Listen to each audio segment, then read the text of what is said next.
because I turned 18 and I had to go down to the draft board and get a deferment so I could finish high school, otherwise they'd have taken me. And, when was that, Buck? that was in March of 1943. I went into the service June 12th of 1943 and was transported down to Fort Logan, which was a replacement depot. And from there we got our assignment. My assignment was to go to Abilene, Texas and train to be a medic. How long were you in that training? Our basic training was 17 weeks. And then they called out. I was the first one in my training battalion called out to go overseas. The next day they called them all out. And we went back to Camp Shenango and left from there. This Camp Shenango was the worst thing you've ever seen in your life. That's where everybody went, and then they got their assignments. Where was this camp? In Pennsylvania. Pennsylvania. Why do you say it's the worst? Oh, there were so many AWOL guys that it was pathetic. It was just terrible. Talking about discipline and, yes, and everything else. Yes. And then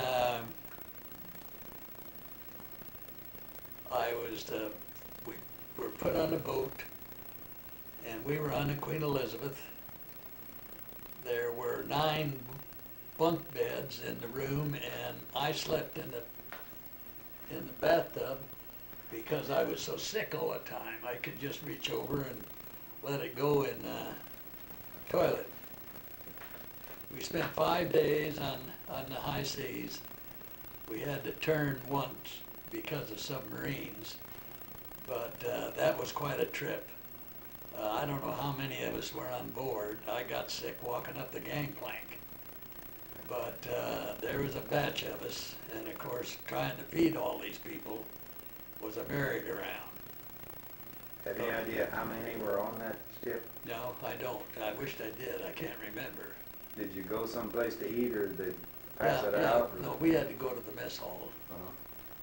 and line up in the hallway, and you went in shifts. Mm-hmm. And if you missed the shift, you missed the meal. We landed at Liverpool, and I was in a repo again, and they called me out and said I was going to the 326th AB Medical Company. And I said, what does AB stand for? And they said, we don't know. All we do is fill the roster. We arrived in Hungerford, England, where the 326th was bivouacked, and they took us, it was midnight, they took us into the kitchen to give us a snack. And I saw these guys walking around with parachute boots. And I said, what kind of an outfit is this? And they said, it's airborne. I said, how do I get out of it? You refuse to ride a glider or refuse to jump, you're court-martialed. So I didn't have a choice. A week later, we went up in a glider ride, and it was a wild one. And when that thing landed, I went into company headquarters and signed up for jump school. Jump school was 2 weeks, and I can't remember the name of the town now, but it was 2 weeks long. Normally speaking, down at Fort Benning, you go 4 weeks. And we were the first class to make our 5 qualifying jumps in one day. By the 3rd jump, I didn't dare open my mouth because my stomach would have come out. And I had one bad jump. This guy behind me touched me, and I went out head first, and of course the chute opens over your head, and it snapped me like I was on a bullwhip. After jump school, I was given a furlough, and I called my brother, who was over in Ipswich, England, and he met me in London. And he was absolutely shocked when he walked in and saw me in my paratrooper boots. It was a heck of an experience. He was older than you or younger than 5 years older than I am. So Oh. 84, and He was in the service first then. yes, he was in the Air Force. He was a supply officer in a P-47 outfit. Heck of a guy.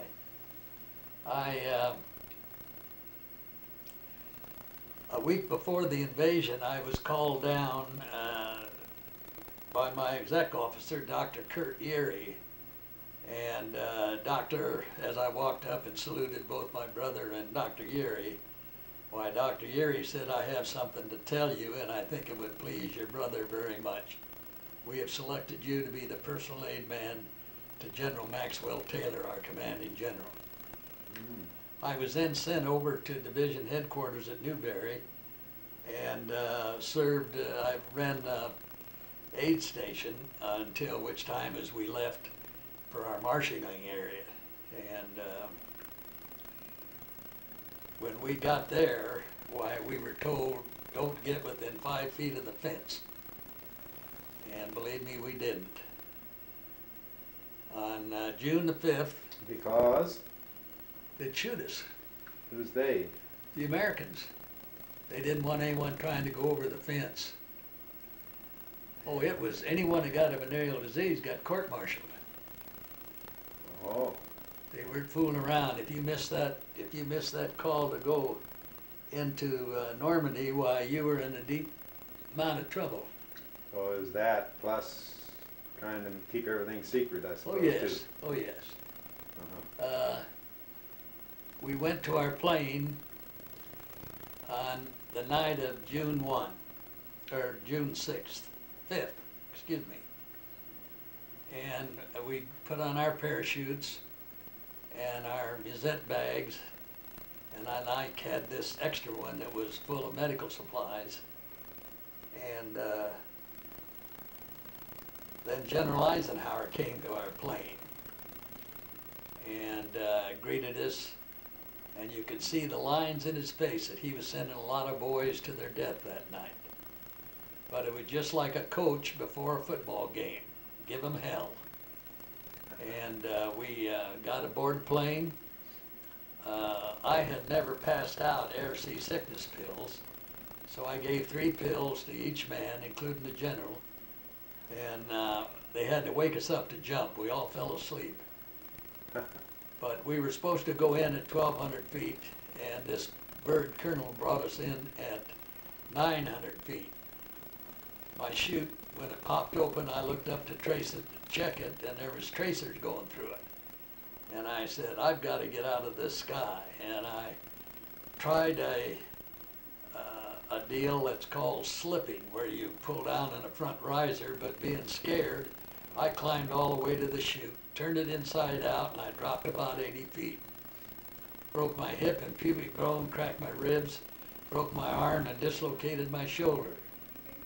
And I laid out there until the late afternoon of June 8th, when a patrol was out looking for a sniper that I already had been shot at by. And they immediately crawled over the hedgerow, got a litter and put me on it and carried me back to the 326th Airborne Medical Company. When I arrived, Captain Yeary came up to see me and said that you were reported killed in action. And a telegram went to my mother that I was killed in action. And she had enough faith to believe that wasn't true, because then they sent a telegram immediately saying that I had been recovered and was in a hospital in Bristol, England. In September, I heard that the division was going to go back into combat again, and I wanted to be sure that I made that, and I went AWOL from the hospital and rejoined my unit. Captain Yeary was furious with me because he wasn't going to send me back into combat, but he said, you want to go so bad, I'm going to put you in the 3rd glider.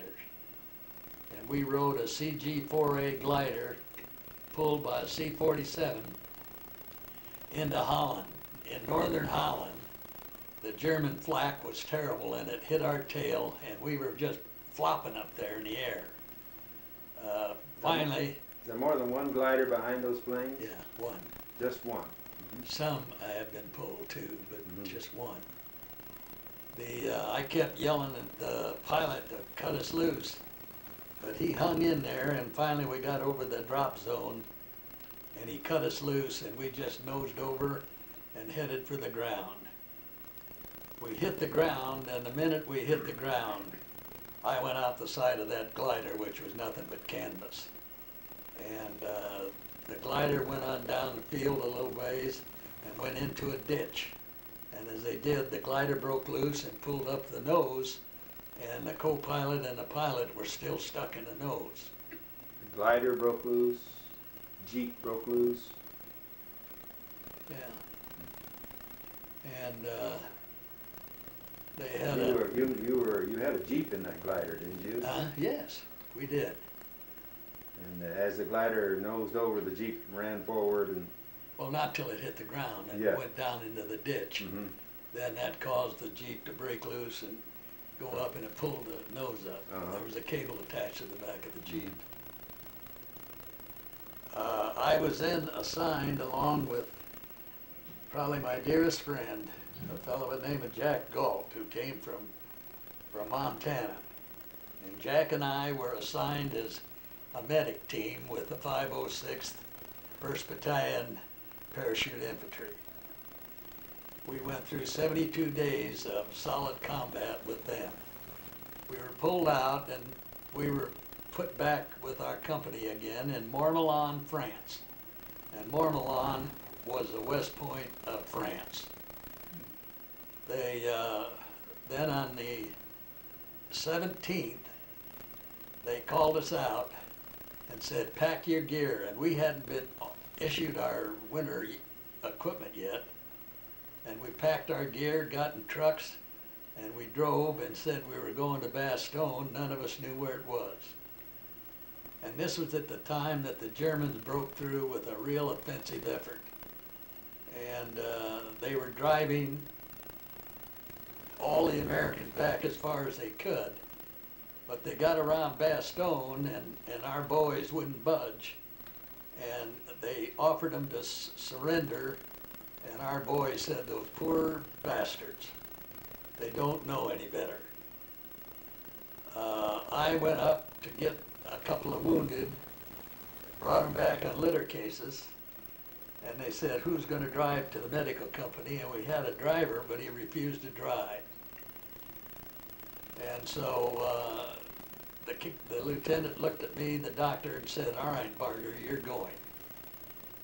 And we got in a Jeep. We had, in our Jeep up front, I had the driver, myself, and two wounded. The second Jeep had 5 walking wounded. The third Jeep had 2. I don't know whatever happened to the third Jeep.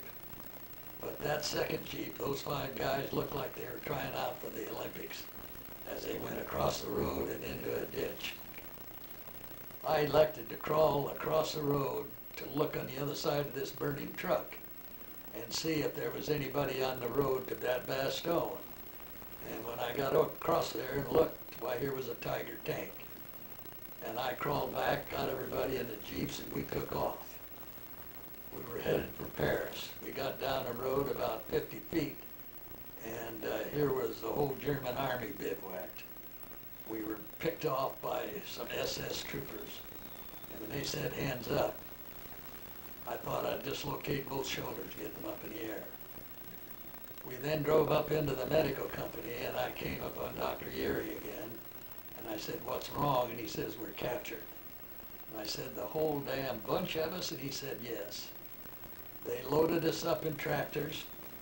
The 2 guys that were on the litter, when they opened up as we went by this burning truck, they got a 50 caliber slug through their head. But we loaded up in trucks, and we rode around for 2 days, and at nighttime, why, they would put us in pigsties to sleep. After the second day. Were the pigs still there? Oh yeah, we pushed them out of the deal, but they were still in the outside area. We, on that second day, why, we started to march. I can't recall how many of us were in that group. But it was big. It had the 106th Division. It had the 101st. I can't think of any others that were with us. And they started our march, and we marched for 5 days without food or water. And we got to Koblenz, and they put us in a bombed out brick factory. And we were there for 5 days. And the only way we could keep warm at nighttime was we got 10 of us in a circle.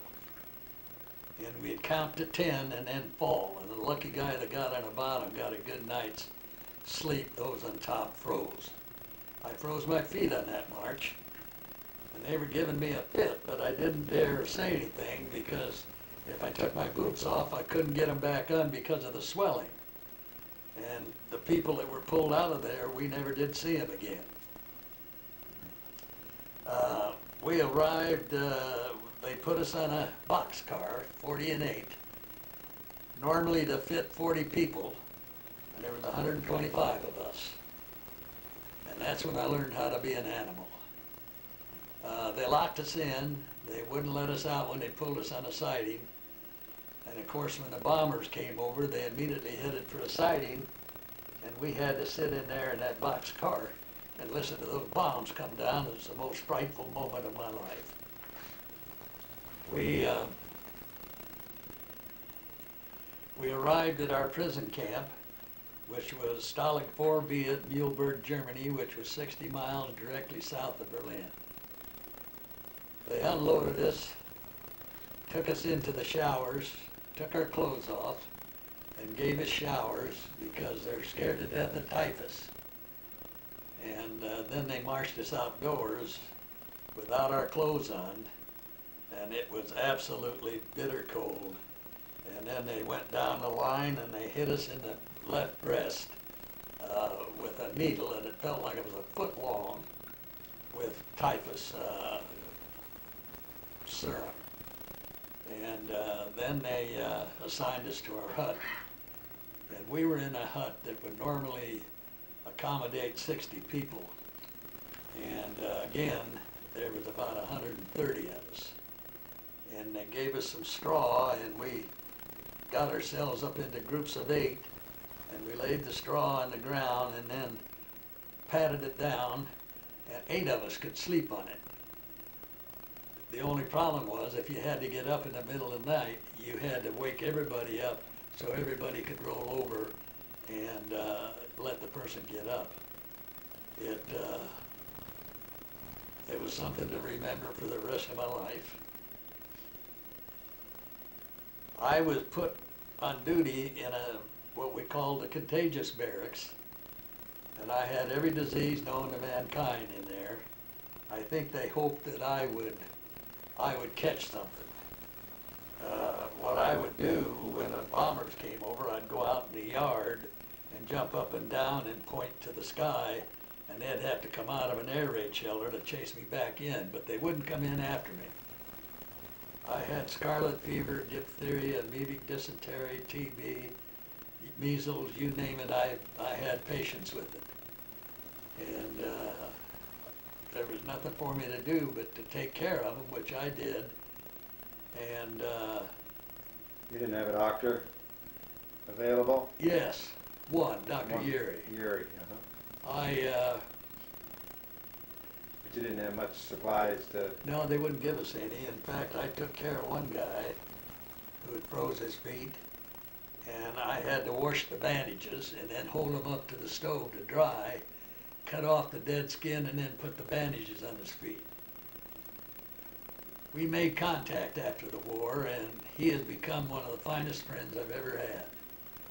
And in September, he and his wife are traveling in a motorhome and will come through Wamego to see me. Fabulous individual. He always calls me his favorite nurse. Finally, one night the British bombers came over, and boy were they pasting everything, and so we had to evacuate our cabin that we had these people and the only way to evacuate him, I had to pick him up and carry him. And I had to go around the hut and about another 30, 40 yards, and then into this basement where we were staying, all of us that were prisoners there. And the last guy that I carried, I had him on my shoulder, and I just cleared the end of the hut, and a bomb hit and just blew that hut all to pieces. The walls went out and the roof came in, and it just knocked me head over appetite. But I picked the guy up right away, and I got him downstairs, and what we thought was a chocolate factory across from our hospital in Leipzig, Warren, turned out to be a munitions factory. And this is what the British were after. In March Of 44, no, March of 1945, they decided to move our contagious patients over to Leipzig. And they loaded them up in a boxcar. And I had 60 of them in there, and they put me in there to look after them, thinking maybe this clown's going to eventually catch something. Well, all I caught was yellow jaundice. They were going to put me away on a work party, and Dr. Yeri came to my assistance and said, "You're not taking him anywhere. I'll put him in the hospital. He's sick." So I missed that, and the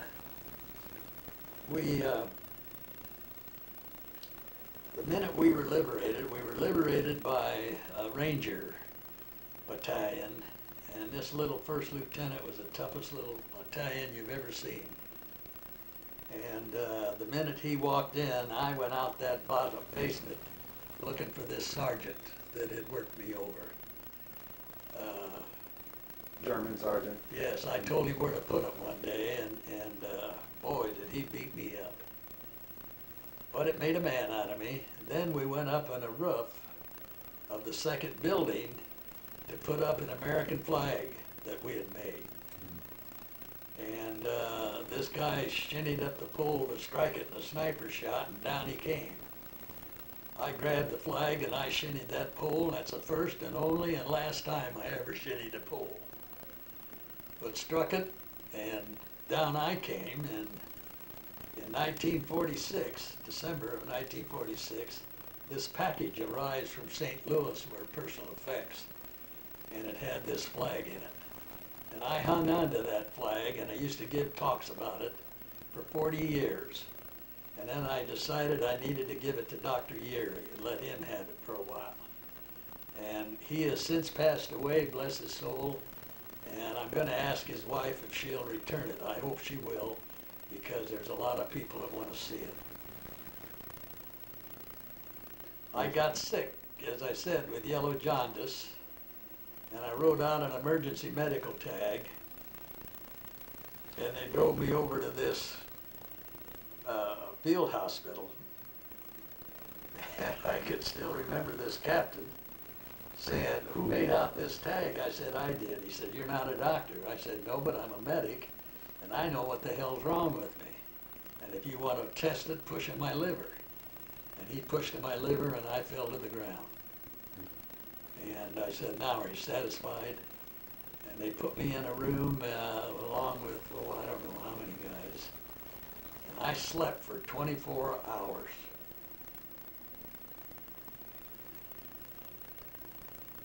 This was still in Germany. Yes. You said an Italian sergeant came in liberating you? Italian First Lieutenant Ranger. American. Yeah, but he was Italian. He was Italian. You could tell that by his looks and how he talked. I see. I was sent to a hospital in Paris, and the day that they declared the end of the war in Europe, why, there was an awful lot of firing up firecrackers and firing up guns and yelling and screaming. And the next morning they couldn't find me.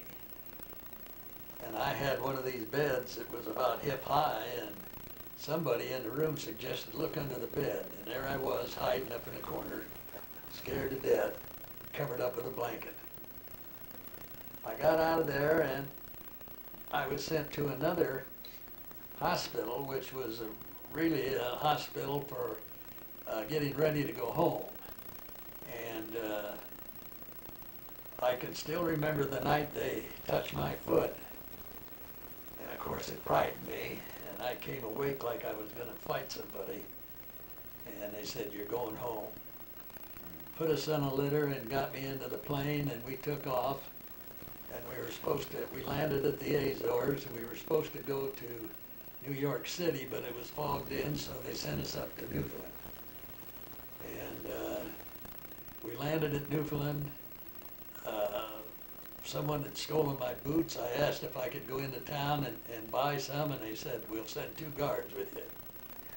And what an insult. Here I'd been locked up all that time, and then they sent these clowns with me. I called my brother to let him know I was alive and I was in the States, and I was headed home. I said, "You call Mother," because I couldn't handle it. And I was sent to Fitzsimmons General Hospital. My brother lived in Denver. And when we arrived, why, he and his wife and daughter greeted me. And the next day, the ward suddenly got real quiet. And I looked up, and here walking down the aisle and went right by me was my mother. Her hair had gone from black to white.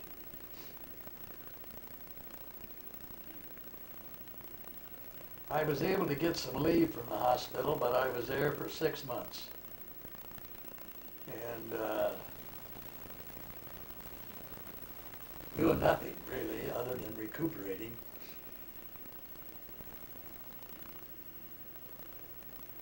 Finally, they sent us out to a rest camp in California that was for POWs. And we got on a train, and I don't know how many days it took us, but the rest camp we were at was $125 a day in peacetime. Now, this is in 1945, and you can just imagine what kind of a hotel it was. And I was there for 2 weeks, and finally called into this room one day, and this doctor started asking a bunch of questions.